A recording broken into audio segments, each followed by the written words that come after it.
Friends, solar panels नहायत ही सस्ते हो चुके हैं, तो जिन हज़रात ने लेने हो वो फ़ौरन से पहले आकर मार्केट से परचेस कर लें, क्योंकि हम करीब इनके रेट्स बढ़ जाएंगे। रोजी का पैनल है IMO 5 के नाम से, ये भी सर 550 वाट 555 वाट में आता है।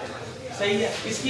इसमें भी दो किस्म के पैनल आते हैं, जिस तरह जिनको में पी टाइम और एल टाइम आते हैं ना, इस तरह ये लोंजी में ना। अच्छा, ये लोंजी है और ये कौन से हैं? ये जिनको है। तो फ्रेंड्स, ये लोंजी है और ये जिनको है, ये भी 550 वाट है, ये भी 550 और ये भी 550 वाट है। हाँ।